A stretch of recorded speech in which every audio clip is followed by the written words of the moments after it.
இன்றைக்கி என்ன நம்ம பார்க்க போகிறோம் அப்படின்னா, இறந்து 8 மாதம் ஆன 5 வயது குழந்தையோட உடலை எடுத்து பிரேத பரிசோதனைக்கு அனுப்பிச்சிருக்காங்க. ஏன் என்ன காரணங்கிறத நம்ம ஃபுல் வீடியோ பார்க்கலாம். அதுக்கு முன்னாடி நம்ம சேனலை சப்ஸ்கிரைப் பண்ணிக்கோங்க. இந்த பாப்பாவோட பேர் வந்து நெஸ்லின் ரியா. இந்த பாப்பாவுக்கு வந்து 5 வயசு ஆகுது. பாப்பாவுக்கு வந்து டிசம்பர் 2ஆம் தேதி, அதாவது டிசம்பர் 2, 2025 போன வருஷம் பாப்பாவுக்கு வந்து ஃபீவர் 2 நாளாக ஃபீவராக இருக்குன்னு சொல்லிட்டு ஹாஸ்பிட்டல் கூப்பிட்டு போயிருக்காங்க. ஹாஸ்பிட்டல் கூப்பிட்டு போயிட்டு அந்த ஹாஸ்பிட்டல் வந்து இவங்க வந்து, அதாவது இந்த ஃபேமிலி வந்து ரெகுலராகவே போகிற ஒரு ஹாஸ்பிட்டல் தான். ஏன்னா நஸ்லின் ரியா பாப்பா அங்கே வந்து தான் டெலிவரி ஆனதாக சொல்லியிருக்காங்க. அங்கே வந்து ஃபீவர்னு சொல்லிட்டு எது ஒன்றுனாலும் அந்த ஹாஸ்பிட்டல் தான் கூப்பிட்டு போவாங்க. ஃபீவர்னு சொல்லிட்டு டிசம்பர் 2 நாள் கூப்பிட்டு போயிருக்காங்க. கூப்பிட்டு போன அன்னைக்கு ஃபஸ்ட்டு வந்து செக் பண்ணிவிட்டு, சரி இது வந்து ஃபஸ்ட்டு நான் வந்து சிரப்பு கொடுக்குறேன், நீங்கள் இதை வந்து ஊற்றி பாருங்கள். சிரப்பு சாப்பிட்டதுக்கப்புறம் மறுபடியும் இப்படி வந்துச்சு அப்படின்னா நீங்கள் மறுபடியும் அடுத்த நாள் வந்து ஹாஸ்பிட்டல் வாங்க அப்படின்னு சொல்லியிருக்காங்க. சரின்னு சொல்லிட்டு இவங்களும் வீட்டுக்கு கிளம்பி போயிட்டு பாப்பாவுக்கு வந்து சிரப்பெல்லாம் ஊற்றி பார்த்துருக்காங்க, செஞ்சுருக்காங்க. என்னாச்சு, மறுபடியும் வந்து ஃபீவர் வந்து குறையவே இல்லை.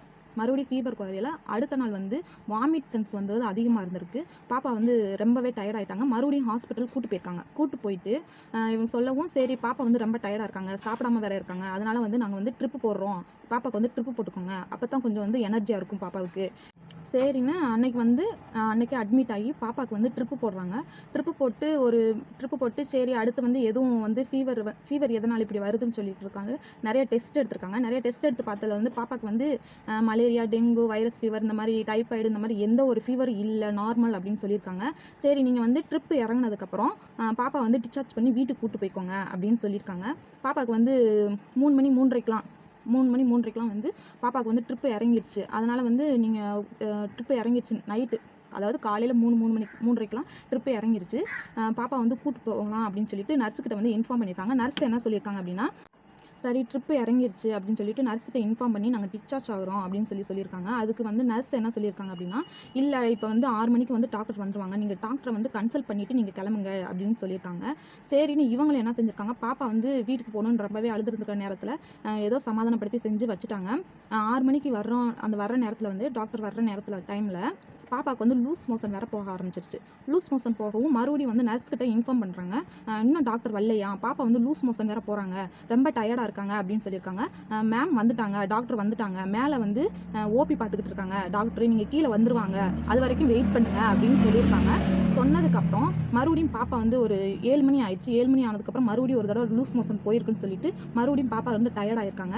7 மணி ஆயிடுச்சு, டாக்டர்லாம் 6 மணி வந்துருவாங்கன்னு சொன்னீங்கல்ல, மறுபடியும் இப்போ 7 மணி ஆயிடுச்சு, 7:15 ஆயிடுச்சு, நீங்கள் வந்து என் பாப்பா வந்து ரொம்ப டயர்டாக இருக்குது, நீங்கள் என்னை கூட்டு போங்க டாக்டர்கிட்ட அப்படின்னு சொல்லவும், நர்ஸ் என்ன செஞ்சுருக்காங்க, வாங்க நம்ம மேலே போய் பாப்பாவை கூட்டு போவோம் அப்படின்னு சொல்லிட்டு மேலே கூட்டு போயிருக்காங்க. நர்ஸ் டாக்டர்கிட்ட காமிச்சதுக்கப்புறம் அவங்க என்ன சொல்லியிருக்காங்க அப்படின்னா, இது வந்து வயிறு கோளாறு பிரச்சனையாக இருக்கும், அதனால தான் லூஸ் மோஷன் போயிருக்கு பாப்பா, இதனால ஒரு பிரச்சனையும் இல்லை, இது வந்து நார்மல் தான், பாப்பாவுக்கு வந்து இன்னொரு ட்ரிப்பு போட்டுக்கோங்க, ஏன்னா ரொம்ப டயர்டாக இருக்கா, ரொம்ப சோர்வாக இருக்கா, எனர்ஜியே இல்லாமல் இருக்கா, மறுபடியும் ஒரு ட்ரிப்பு போட்டுக்கோங்க அப்படின்னு சொல்லியிருக்காங்க. சரின்னு மறுபடியும் அட்மிட் பண்ணிட்டாங்க. மறுபடியும் அட்மிட் ஆகி மறுபடியும் ட்ரிப்பு போட்டிருக்காங்க. ட்ரிப்பு போட்டு பாப்பா வந்து அந்த ட்ரிப்பு போட விடாமல் தடுத்துக்கிட்டே இருந்தாங்களாம். பிறகு இந்த ட்ரிப்பு போட்டப்ப இவங்க அம்மா என்ன நோட் பண்ணியிருக்காங்க, பாப்பாவோட அம்மா என்ன நோட் பண்ணியிருக்காங்க அப்படின்னா, ஏற்கனவே போட்ட ட்ரிப்பை விட இப்போ இந்த ட்ரிப்பு வந்து வேறு மாதிரி இருக்குது, இது ஏன், இது எதுக்கு இப்படி இருக்குது, இது என்ன நீங்கள் போட்டிருக்கீங்க, எதனால் இப்போ இந்த மாதிரி ட்ரிப்பு நீங்கள் போடுறீங்க அப்படின்னு சொல்லி கேட்டிருக்காங்க. அதுக்கு வந்து டாக்டர் என்ன சொல்லி, எதனால் இந்த ட்ரிப்பு போடுறீங்க அப்படின்னு சொல்லிட்டு கேட்டிருக்காங்க. வந்து பாப்பாவுக்கு வந்து சோடியமும் மினரலும் வந்து ரொம்பவே கம்மியாக இருக்குது, ரொம்பவே லோவாக இருக்குது, அதனால தான் நாங்கள் இந்த ட்ரிப்பு போடுறோம், அதனால ஒன்றும் பிரச்சனை இல்லை அப்படின்னு சொல்லியிருக்காங்க.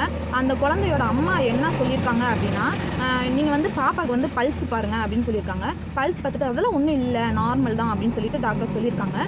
இப்படி சொல்லி கொஞ்ச நேரம் போனதுக்கப்புறமே பாப்பா வந்து அந்த ட்ரிப்பு போட்டதுலேருந்தே அழுதுகிட்டே இருந்திருக்காங்க, எனக்கு எடுத்து விடுங்கன்னு அழுதுகிட்டே இருக்காங்க. இதையும் அவங்க வந்து டாக்டர்கிட்ட இன்ஃபார்ம் பண்ண, இது போடாமல் எப்படி இருக்க முடியும், பாப்பா கண்டிப்பாக போட்டு தான் ஆகணும் அப்படின்னு சொல்லிட்டு அந்த ட்ரிப் போய்கிட்டே இருக்க டைமில் வந்து பாப்பா வந்து முழிச்சு ஒரு மாதிரி உடலில் சிலுத்துட்டாங்களாம். சிலுக்கவும் அப்பயே வந்து பாப்பாவுக்கு வந்து பாப்பா வந்து டெத் ஆயிடுச்சு.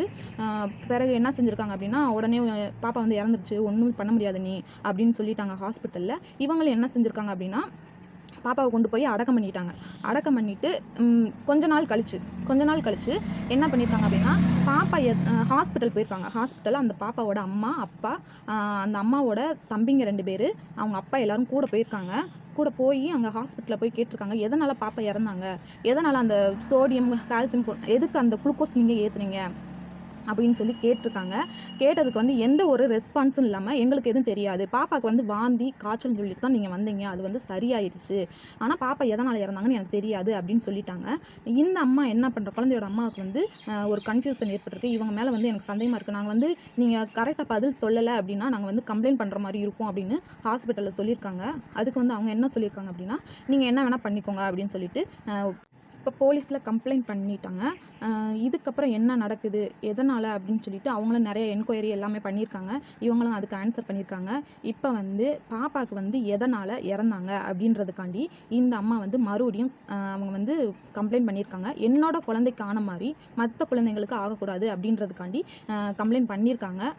எல்லாருடைய அம்மா அப்பாவுக்கும் ஒரு வேண்டுகோள் என்ன அப்படின்னா, உங்களோட குழந்தைகளை வந்து நீங்கள் ஹாஸ்பிட்டல் கூட்டு போனீங்க அப்படின்னா எதுக்கு நீங்கள் கூட்டு போகிறீங்கன்னு ஃபஸ்ட்டு நாங்கள் இதை அனலைஸ் பண்ணிக்கோங்க.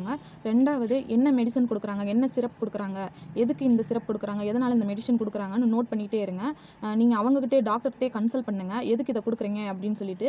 அவங்க அதுக்கு கரெக்டாக பதில் சொன்னாங்க அப்படின்னா நீங்கள் வந்து அவங்கள ஃபாலோ பண்ணிக்கலாம். இல்லை அவங்க பதில் சொல்கிற விதம் வந்து தப்பாக இருக்குது, உங்களுக்கு வந்து சந்தேகமாக இருக்குது அப்படின்ற பட்சத்தில் நீங்கள் வந்து போலீஸில் தைரியமாக கம்ப்ளைண்ட் பண்ணுங்கள்.